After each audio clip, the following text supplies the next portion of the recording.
Pria ini bermaksud untuk diam-diam makan coklat. Dia mengambil semangkuk kecil.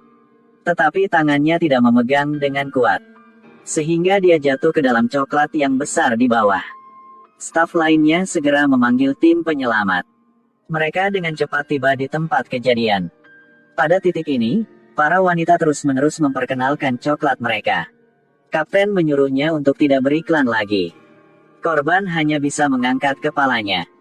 Para pekerja langsung menaikkan suhu panci agar coklatnya tidak mengeras. Tim penyelamat membawa tangga dan mengangkatnya ke atas tangki penyimpanan coklat. Pria itu tidak tahan lagi. Dua petugas penyelamat segera menaiki tangga. Tapi tidak peduli seberapa keras mereka mencoba. Mereka tidak bisa menariknya ke atas. Mereka bahkan hampir jatuh. Bagaimana bisa menariknya ke atas? Mungkinkah di bawahnya adalah seorang pria gemuk? Pada saat ini, gadis penyelamat segera mengatakan bahwa ini adalah prinsip fisika. Ketika menariknya ke atas, tekanan udara akan dihasilkan. Tekanan udara akan menjadi bumerang dan menariknya ke bawah. Benar saja, tidak peduli berapa banyak mereka menarik, itu tidak berhasil. Pria itu akan mati segera. Kapten menyuruh gadis kulit hitam untuk membawa tangki oksigen. Dan menyuruh pria itu untuk menggigit oksigen. Tapi bukan itu caranya. Dia dengan cepat tenggelam ke dalam tangki coklat. Jadi sudah berakhir? Saat ini kapten membawa ember putih. Dan menuangkan cairan di dalamnya ke dalam tangki coklat. Tampak semua sedang merasa bingung. Kapten menjelaskan. Wadah berisi cocoa butter. Dapat mengencerkan coklat dan mengurangi rasa lengketnya. Kemudian dia mengulurkan tongkat dan menyuruh rekan kerja itu untuk terus mengaduk. Setelah mereka mengaduk coklat di dalam tangki, coklat itu mulai mengencer. Pria itu juga berhasil diselamatkan. Dia kemudian dibawa ke ambulans. Dia berkata bahwa tidak akan pernah makan coklat lagi. Pergi sehari untuk belajar saringan yang bijaksana. Namun tim penyelamat tidak sempat beristirahat. Mereka harus bergegas ke lokasi selanjutnya. Seorang anak laki-laki secara tidak sengaja jatuh ke dalam tong gandum besar. Tetapi biji jagung membuatnya tenggelam lebih dalam. Temannya dengan cepat memanggil tim penyelamat. Beberapa saat kemudian, tim penyelamat tiba.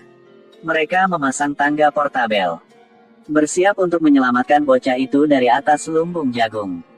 Pertama, staf menyuruh anak laki-laki itu untuk tetap tenang dan tidak bergerak. Agar tidak tenggelam lebih dalam. Waktu penyelamatan hanya 10 menit. Karena dia tidak akan bisa bertahan di bawah tekanan yang terlalu besar. Staf segera menyiapkan alas di bawah kakinya. Sehingga area bantalan akan lebih besar. Mereka tidak akan tenggelam. Kemudian keluarkan tali penyelamat dan kenakan padanya. Tetapi tidak dapat menariknya ke atas. Karena tubuhnya dapat terkoyak dalam sekejap. Staf segera memasang pelat besi ini tepat di sebelah laki-laki itu. Dan membuat area isolasi. Sehingga akan mengurangi tekanan padanya. Kemudian mereka menggunakan mesin untuk menyedot jagung. Untungnya semuanya baik-baik saja. Namun hal yang tidak terduga terjadi. Tali penyelamat tiba-tiba putus. Satu staf wanita langsung jatuh di bawah. Rekan kerjanya menyuruhnya untuk tidak bergerak. Tapi dia masih tenggelam. Mereka ingin menyelamatkannya. Tetapi tali penyelamat di tubuhnya terbatas. Mereka tidak dapat menjangkaunya. Dia masih tenggelam lebih dalam. Dia segera melepas tali di tubuhnya. Dan meraih tangan rekan. Tetapi tidak ada gunanya. Di bawah hisapan biji jagung, mereka tidak bisa berbuat apa-apa. Mereka tersedot dengan cepat. Mereka dengan cepat memberitahu kapten. Kapten segera membawa pemotong. Dan mulai memotong wadah besinya. Pada saat ini tim penyelamat menyuruh lelaki itu untuk mengambil napas dalam-dalam. Lalu mengendurkan talinya. Kemudian mengikuti jalan turun. Setelah dipotong untuk waktu yang lama, kotak penyimpanan dibuka.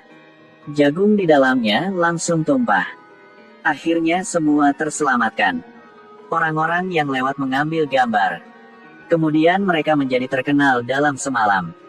Tetapi mereka masih belum ada waktu untuk istirahat. Yang sudah dapat kabar baru. Gadis ini belum pernah membayar setelah makan. Mari kita lihat apa yang gadis ini lakukan ya. Pertama, dia mengambil saus tomat. Lalu dia sengaja menumpahkannya ke lantai. Ketika tidak ada yang memperhatikan, dia akan menginjaknya. Jadi dia mendapat makanan yang gratis. Setelah selesai, dia membuka bagasi mobil. Di dalamnya penuh dengan alat peraga untuk akting. Dia pergi ke tempat berikutnya dan mendekati target baru. Pria ini baru saja membeli TV baru. Ketika dia sedang bersenang-senang, gadis ini sudah menatapnya. Karena TV terlalu besar, dia tidak terlihat di belakangnya.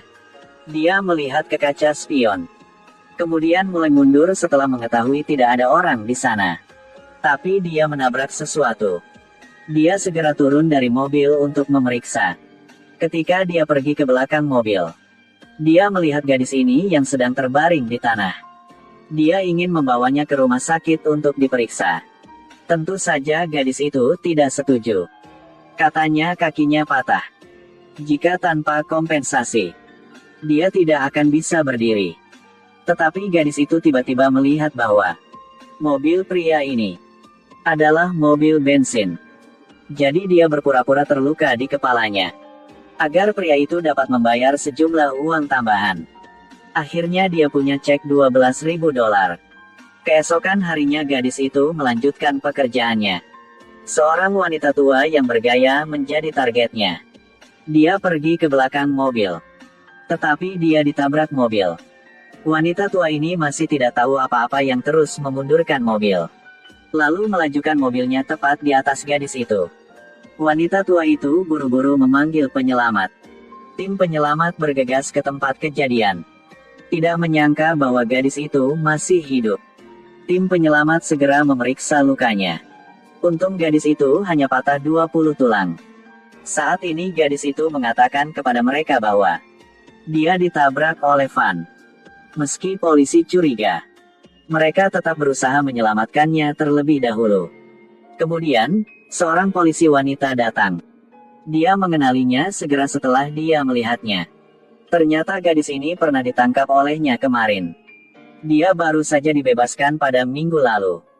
Tetapi tidak menyangka pembalasan datang kepadanya begitu cepat. Kemudian gadis itu dibebaskan dari rumah sakit. Tapi itu adalah penjara. Film berakhir di sini. Terima kasih telah menonton.